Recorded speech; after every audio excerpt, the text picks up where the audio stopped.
This is the May 13th, 2025 regular meeting of the Chatham County Savannah Metropolitan Planning Commission. The Planning Commission consists of Ms. Karen Cherry, Chairwoman, Mr. Travis Coles, Vice Chairman, Mr. Tom Wildwoody, Secretary, Ms. Lorraine Bowles, Treasurer. Board members are Mr. Dwayne Stevens, Ms. Tracy Amma, Mr. Joseph Irvine, Mr. Michael Kagler, Miss Amanda Wilson, Mr. Jay Melder, Mr. Jeff Nortricia, Mr. Joseph Welch, Miss Corinne Ross, and Mr. Stephen Pluck. The MPC Executive Director is Melanie Wilson.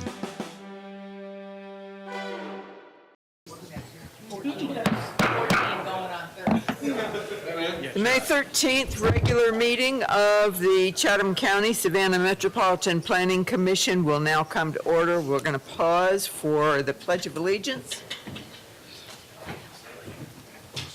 I pledge allegiance to the flag of the United States of America and to the republic for which it stands, one nation, under God, indivisible, with liberty and justice for all. Thank you. Please be seated. For staff, petitioners, and members of the public who are participating, our procedures will be as follows. The agenda is broken down into several parts. First, notices, proclamations, and acknowledgments. Next, the consent agenda, which consists of items for which the applicant is in agreement with the staff recommendation and there are no known objections. This will be followed by regular business, old business, and adjournment. For each agenda item on regular business, the staff will make a presentation. The staff presentation will then be followed by a presentation from the petitioner should they elect to do so. The petitioner will be allotted a time frame of no more than 20 minutes. The board may then ask questions of the petitioner or staff for clarification. Afterwards, the floor will be open for public comment. If you wish to comment on the item that the board is considering at the time, members of the public that are in person must fill out a speaker card and give it to staff. If you are participating virtually, use the raise your hand feature on your screen. Do not use the feature until the item you want to comment on is being considered. At the appropriate time, you will be recognized and staff will unmute your microphone. At the end of your allotted time, as determined by the chair, your microphone will be muted and the chair will recognize the next speaker. The total public comment time will be less than or equivalent to the petitioner's presentation time. Therefore, for those participating online, it is important that you use the raise your hand feature during the hearing on that item if you want to speak on a petition. Once the floor is closed for public comment on a petition, no additional public speakers will be allowed. If you are not certain you want to speak, still use the raise your hand feature, or if in person, fill out the speaker card. You will have the option to decline when your name is called. After public comment, the petitioner will have the opportunity for rebuttal, then address any additional needed questions by the board. Finally, the board will take action. The first order of business is approval of the agenda. Cole's motion to approve the agenda. No second. All in favor, please say aye. Aye. Any opposed? All right. There are three items requested to be removed from the final agenda. The first is a text amendment, special exceptions, variances to the HPC and HDBR. Is there anyone here on that item? All right, and the next item is a map amendment, rezone from RSF 5 to RSF 10, 4018 Walton Street. Is there anyone here for that item? And finally, a special use permit for a child care center, 418 West Walton Street, 4018 Walton Street. Is there anyone here for that item? All right, I'll entertain a motion. Cole's motion to remove items 1 through 3 from the final agenda. No second. All in favor? Aye. Any opposed? Okay. On the consent agenda, we have two things: approval of the April 22nd, 2025 meeting minutes, and authorize the executive director to execute a contract with a consultant for core MPO SR 26 US 80 scoping study phase 2. Cole. Anyone have comments? All right, I'll entertain a motion. Cole's motion to approve the consent agenda. Second? All right, all in favor? Aye. Any opposed? Okay, we have no old business. Our regular business, the first thing on the agenda is a variance to a general development plan at 2009 East 39th Street. Good afternoon, Madam Chair, members of the Planning Commission. This is Edward Morrow, Director of Development Services here at the MPC. The first request is for a site plan-related variance to reduce the minimum required lot width and lot area to create two parcels for single-family home development. Subject parcel is at 2009 East 39th Street. You can see it in the aerial on your screen outlined in yellow. To show you the future land use map and the zoning map, this is currently indicated for residential single-family use, and the parcel does contain a single-family dwelling that was built in the early 1900s, I believe 1939, if I'm not mistaken. The zoning map, you can see that this is RSF 6, residential single-family 6, which is lots that would typically require 60-foot width and 6,000 square feet in area. And so you can see from this particular map that this parcel contains 5 existing lots of record that were about 30 feet wide and 100 feet deep traditionally. And so with the adoption of NUZO, we saw many of those combined to create the 60-lot width pattern that you see right now. That is evidenced by a lot of the parcels that have been developed.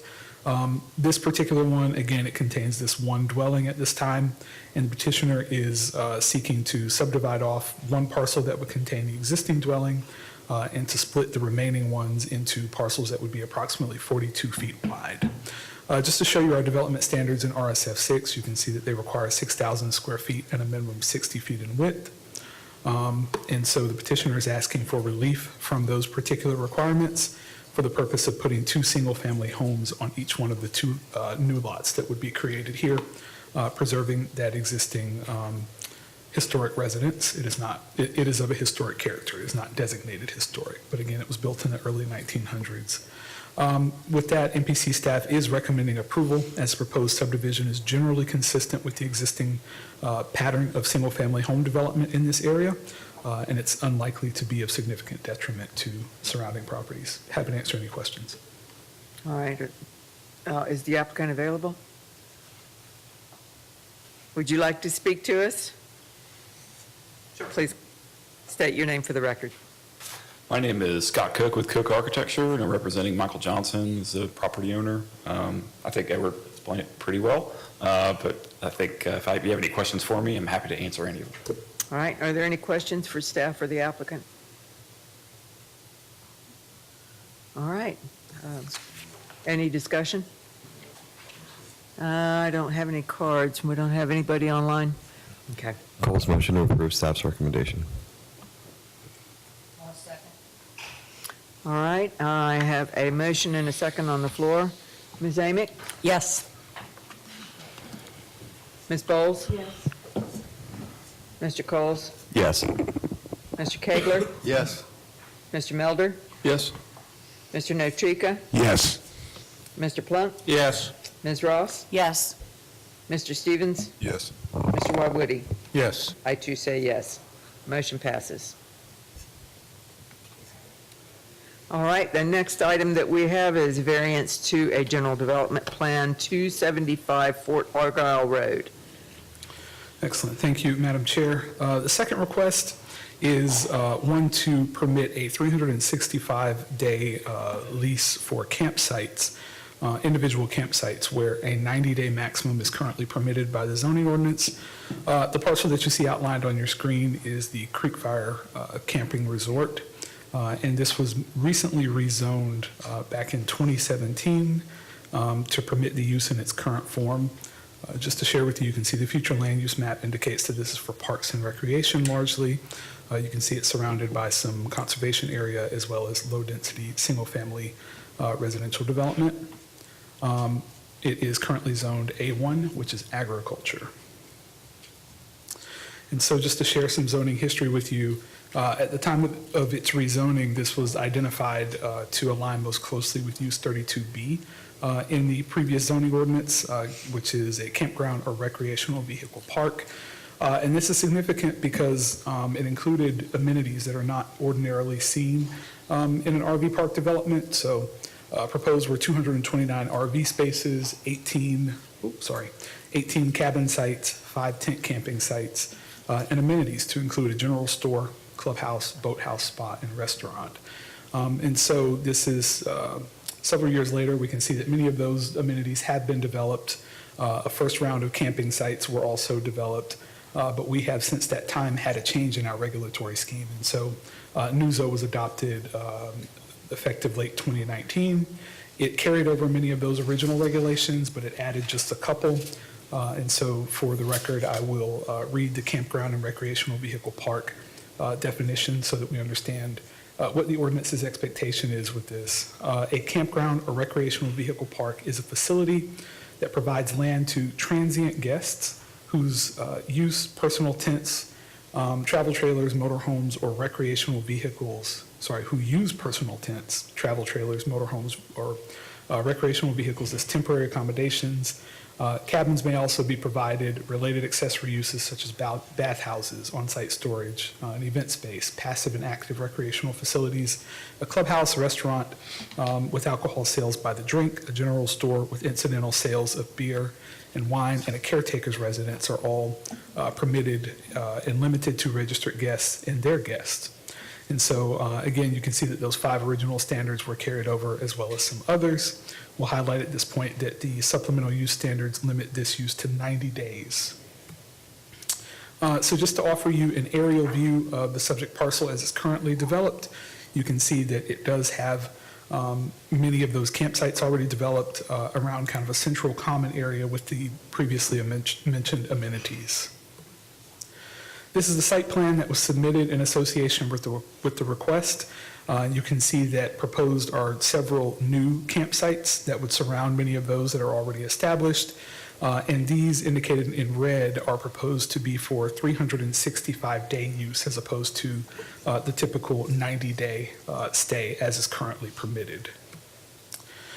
In looking at a couple of criteria, I'll just point out in staff's review of this, this appears to be somewhat inconsistent with the general thrust of the ordinance in that transient and lodging uses are intended to be for a short term. There are several definitions that staff included here for your understanding. I'll call out transient guest, which states that this is a place that a person stays for not more than 30 days.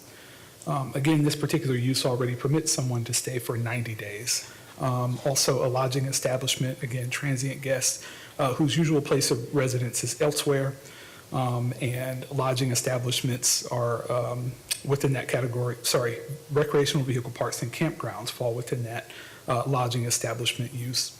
Also, staff noted that this would, to some extent, offer this particular applicant a special privilege not granted to others, in that typically those who are seeking to establish a permanent or semi-permanent residential use would be required to rezone, most notably to something like a manufactured home park in this particular instance. And not only that, the vehicles that are typically used to house residents are for a temporary purpose. They're not vehicles that are designed for long-term use.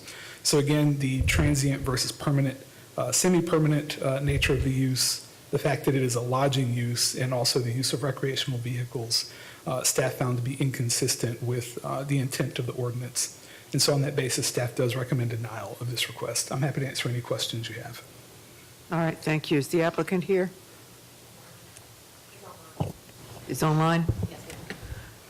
All right, if,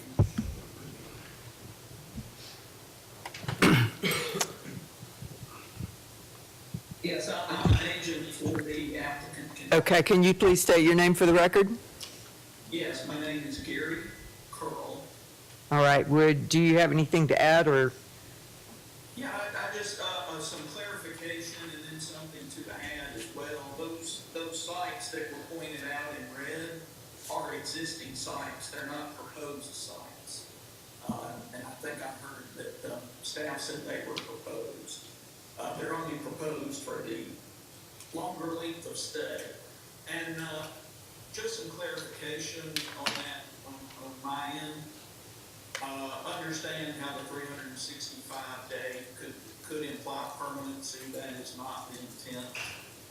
We are responding to our customers' requests for a little bit longer stay, and was wondering if something somewhat of a shorter stay would be an option, say 180 days, or is it the fact that it's anything over 90 days that's causing the concern?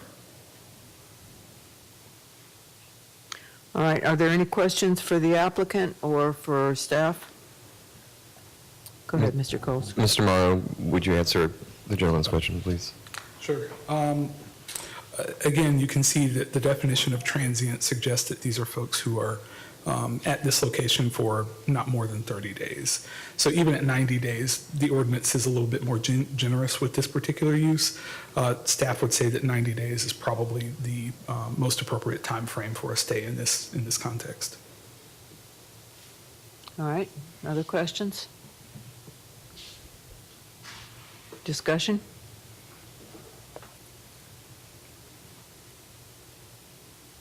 I'm open for a motion.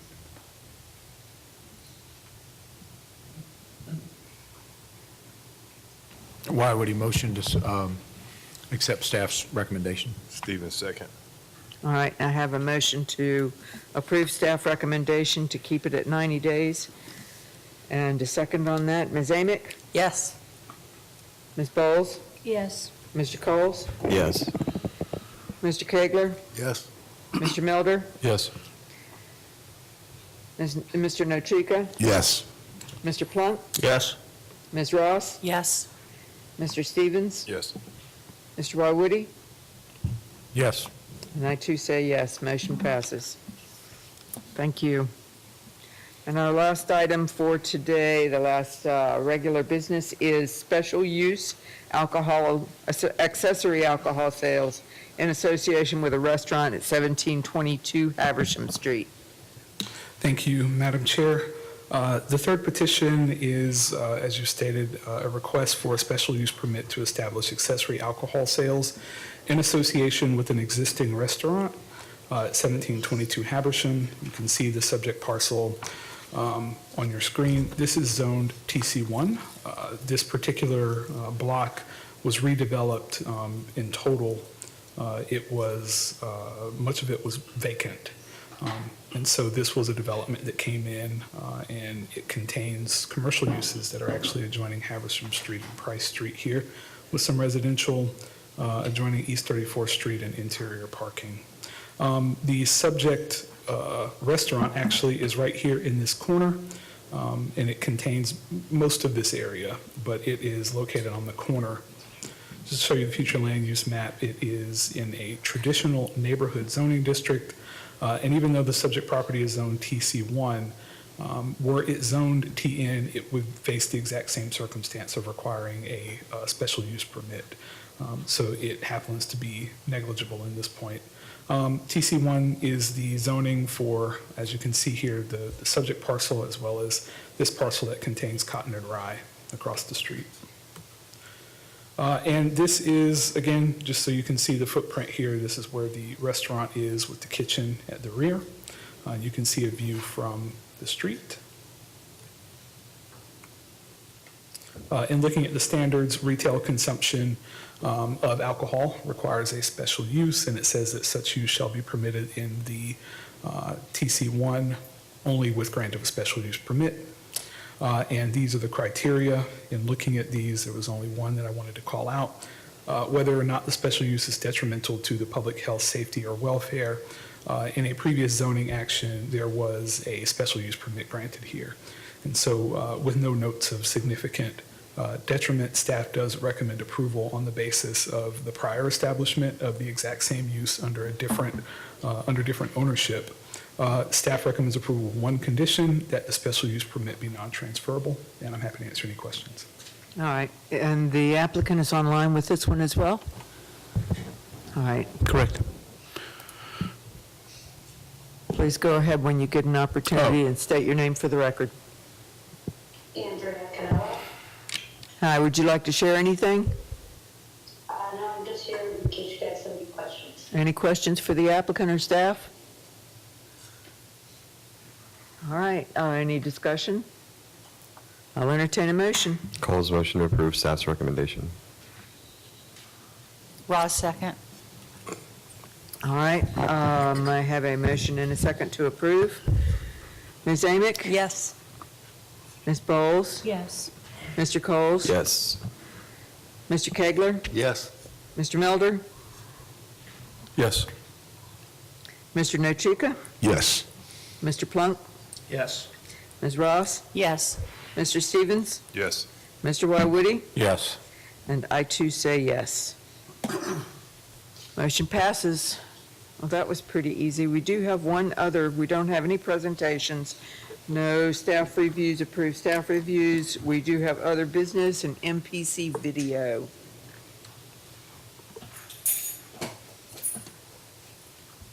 We're a small agency overall, but we impact people's lives a lot. Welcome to Chatham County Savannah Metropolitan Planning Commission, better known as the MPC. We are the bridge between Chatham County, Savannah, and our neighboring communities. Part of my role is to make sure that we have the resources that we need in order to work with the board, who are appointed by both the city and the county, to create a vision on how we're going to move forward with looking at urban planning, looking at the planned environment, looking at historic preservation, looking at transportation, and making sure that we've got a strong foundation and that we've got the resources in order to support that vision. One of the beauties about being in this job and working with this organization is that it's different every day. I'd say that we are the place where new developments start as ideas, and we get to see them go from kind of idea to fruition. We take into consideration what has been said by the folks that might live in the immediate vicinity, but we also look at how is it impacting the community, the region, the neighborhoods, because that's important and that's what planning is about. Planning in general, you have to wear a lot of different hats, and a lot of times I see myself as a translator. For example, my background is in ecology and marine science. If we have wetlands on a site, how are we planning for those? How can we put this in terms of site development? I act as that facilitator and that translator between the scientific journal papers and then the staff report or a plan that we're writing. Public input is critical.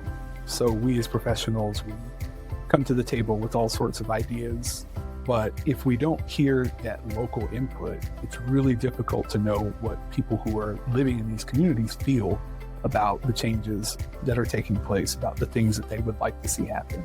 So I think it's a really important balance to hear from them so that we know we're not just taking them in a direction that they're not pleased to go in. There are times when the community might want something and they advocate very hard, but it might not be in the best interest of the community as a whole. We try and arbitrate, I'd say, in the best way that we can. We talk about the things that are established in some sort of a policy document, and we attempt to navigate the concerns that the public is expressing or other interested parties and try and find a middle ground so that everybody gets what they need. Every 5 years, the community is supposed to update its comprehensive plan. It is the thing that as I sit down and I consider any individual project that comes in, I weigh it against the identified needs of the community. There are a number of policies that are adopted by our municipal governments, so the city of Savannah or Chatham County, that represent things that are somewhat aspirational. It's their goals, it's their needs. It's that group of documents that generally provides the basis, and it talks about how an idea actually has to be carried out. I think that people get us confused with regards to being the final decision authority, and we're not.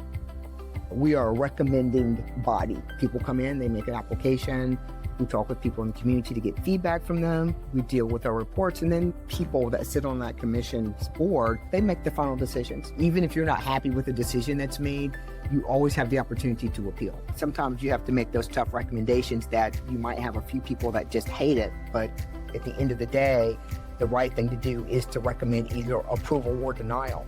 But again, that's why we make those recommendations. We look at all of the data, we take the consideration information that we get, but we try to be objective with regards to what we do with that information and how it's used. Advanced planning is primarily in charge of the comprehensive plan. Special projects takes on smaller projects that are important for the whole, but don't fit neatly into any of the other departments. But it'll pull in team members from historic preservation, development services and current planning, transportation. We maybe need to understand what is the population growth going to look like to estimate what are the facilities needed for our school system. What are the climate conditions that we're going to be facing, and how can we build resilience into our planning processes? The world we're living in now may not look the same in 20 years. It may not look the same in 50 years or 100 years. We're thinking about all of these things as we're putting together our plans and projects. We play a vital role because we're kind of like the repository of information. We collect a lot of data with SAGES, and a lot of people in the community depend on SAGES. SAGES is actually a collaborative effort between the MPC, Chatham County, City of Savannah, and other regional governments and agencies. GIS stands for Geographic Information System or Science.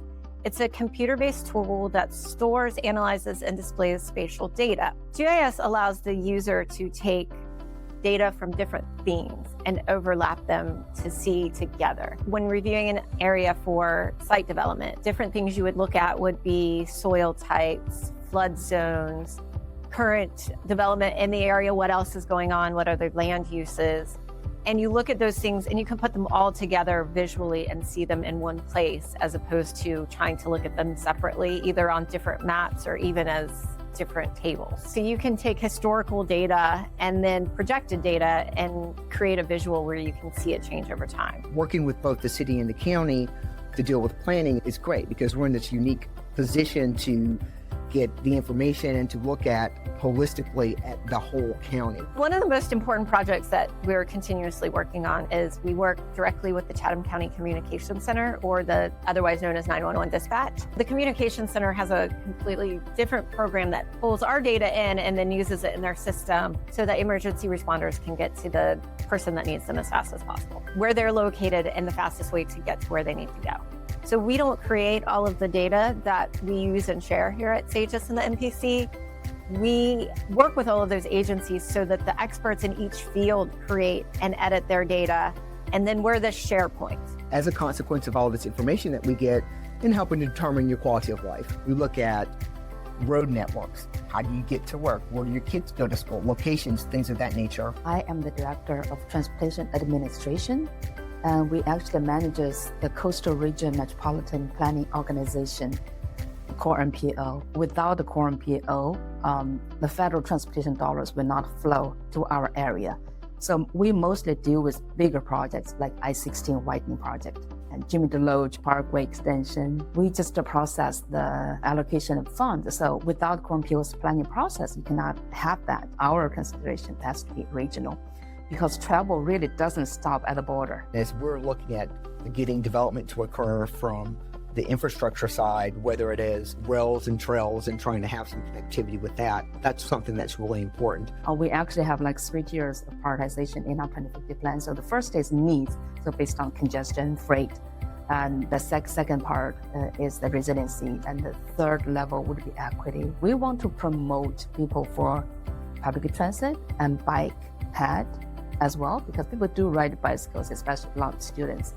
And we have a lot of tourists over here. And even without tourists, everybody is a pedestrian, right? Because you park your car and you still have to walk to your destination.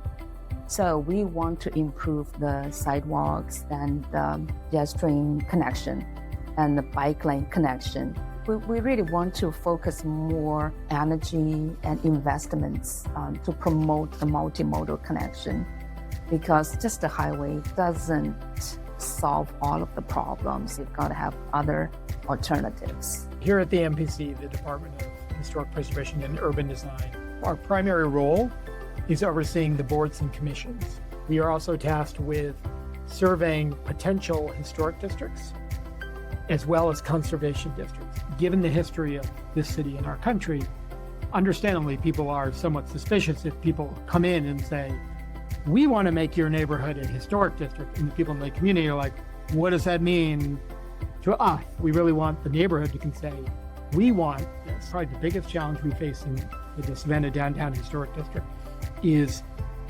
tourism, proliferation of hotels, because we can weigh in on the design, but we have no control over uses. And over time, neighborhoods can change quite dramatically if the use is changing. We also do staff reviews. We have 3 criteria that we have to apply. So the first one, Secretary of the Interior standards, primarily that's applicable if you had a historic building and you wanted to add on to it.